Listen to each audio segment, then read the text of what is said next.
El presidente de Ucrania, Volodymyr Zelensky, visitó las poblaciones cercanas a Kiev para comprobar los horrores causados por las tropas rusas. Occidente denuncia crímenes de guerra, mientras que Moscú dice que se trata de otra puesta en escena.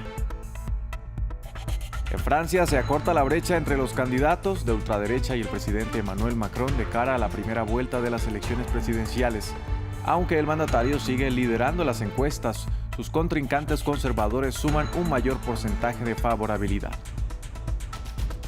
Nueva alerta sobre los efectos del cambio climático. La ONU advirtió que si continuamos con el ritmo actual, el planeta se calentará 3,2 grados este siglo.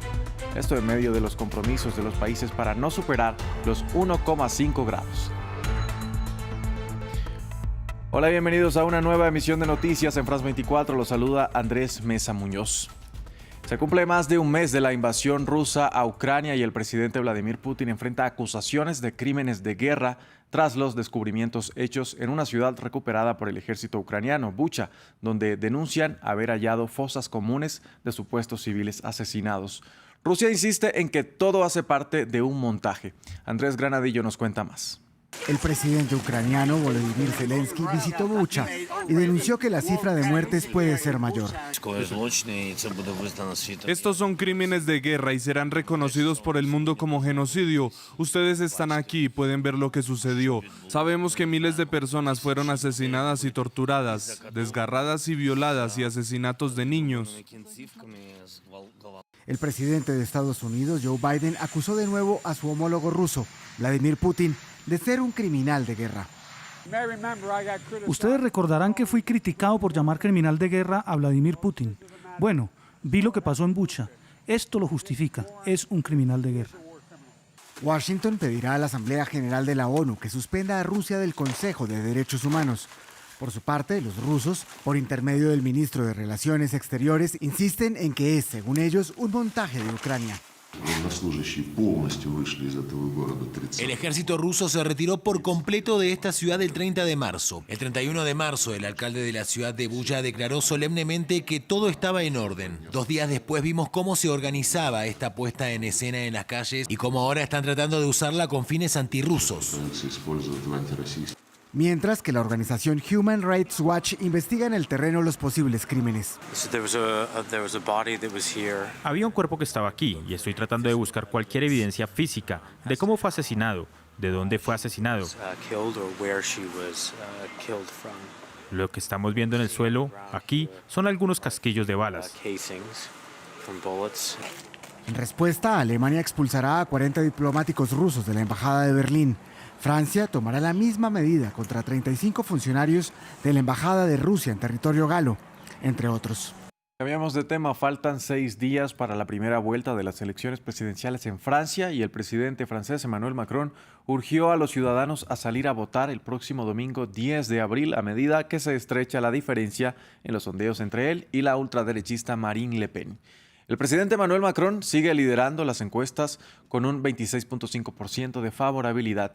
Le sigue Le Pen con un 23%, Jean-Luc Mélenchon con 17%, y a él le siguen otros candidatos como Valérie Pécresse y Éric Zemmour. A pesar de que el mandatario encabeza la lista, el apoyo en conjunto hacia los aspirantes conservadores es mucho mayor. Y de cara a la primera vuelta de las elecciones, en France 24 hemos preparado una serie de reportajes sobre los asuntos en juego. La inmigración parecía ser el centro del debate en la campaña, pero ahora está eclipsada por la guerra en Ucrania. Sin embargo, no deja de ser una de las prioridades. Ángela Gutiérrez nos cuenta qué proponen los aspirantes. Francia vive hoy una inmigración sin precedentes. Actualmente hay 7 millones de inmigrantes, el 10,3% de la población total, la cifra más alta, el número y porcentaje de la población que el país ha registrado. ¿Qué proponen los candidatos para enfrentar este desafío? Referendo. 10 de los 12 candidatos quieren hacer esta consulta sobre los temas clave del país, incluida la migración, pero 2 se focalizan en el tema.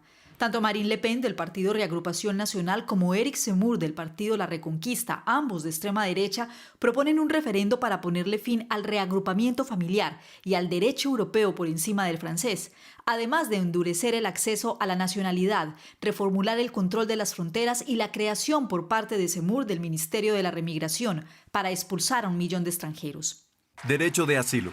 Todos los candidatos quieren garantizarlo, pero con ajustes. El presidente candidato Emmanuel Macron de la República en Marcha quiere facilitar la expulsión de las personas a las que se les haya negado asilo y mantener las cuotas de inmigrantes, una reforma en su mandato que para muchos fue un giro a la derecha de su política migratoria. Le Pen, Zemmour y la candidata conservadora Valérie Pécresse de los republicanos quieren que todas las solicitudes se hagan desde el exterior. Expulsión de condenados extranjeros. 5 de los 12 candidatos manifiestan en sus programas estar de acuerdo con la expulsión de delincuentes extranjeros.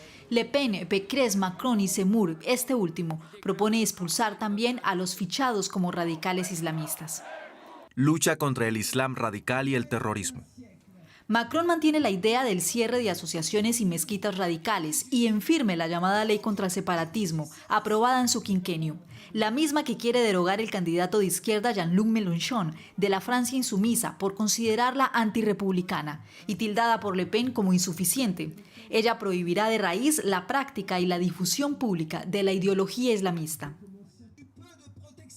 ¿Quiénes entran a Francia y quiénes no? Un desafío en las propuestas de los candidatos que tratan de responder a este fenómeno migratorio al que ahora se suma la ola de refugiados ucranianos. Cambiamos de tema y hacemos un resumen de las principales noticias sobre el COVID-19 esta jornada. Uruguay dice que pondrá fin a la emergencia sanitaria declarada hace 2 años, cuando se detectaron los primeros casos del nuevo coronavirus en el país. Uruguay es uno de los menos golpeados por el virus en América Latina y registra una de las mayores tasas de vacunación. En su intención por recuperar el turismo, Cuba ya no exigirá una prueba negativa de COVID-19 o certificado de vacunación a los viajeros que deseen ingresar a la isla. La decisión obedece en parte, según las autoridades, a los niveles de inmunización alcanzados. Cuba registra la tasa de vacunación más alta de América Latina y el Caribe, con las vacunas desarrolladas por su propia comunidad científica. Shanghái extenderá el confinamiento impuesto a sus 26 millones de habitantes mientras analiza los resultados de las pruebas realizadas en una masiva campaña para contener el brote de COVID-19. La metrópolis china podría enfrentar el peor brote de coronavirus que ha habido desde que empezó la pandemia. Se agota el tiempo para actuar frente al calentamiento global. El Grupo Intergubernamental de Expertos sobre el Cambio Climático publicó un informe alertando de que, al ritmo actual, la temperatura del planeta aumentará 3,2 grados este siglo, un dato mucho más preocupante del objetivo que se marcaron los países en la última cumbre del clima y que puso como límite no superar los 1,5 grados. Un hallazgo alarmante. La Tierra puede aumentar de temperatura 3,2 grados para 2100 si no se toman medidas urgentes. Así lo determinó el informe del Grupo de Expertos sobre Cambio Climático de Naciones Unidas, cuyas previsiones son las más pesimistas hasta ahora, aunque dice que el planeta aún puede corregir el rumbo. En la COP26 en Glasgow, los países reafirmaron los compromisos climáticos de la Cumbre de París para no superar el calentamiento global por encima de 1,5 grados. Sin embargo, la perspectiva es mucho más grave.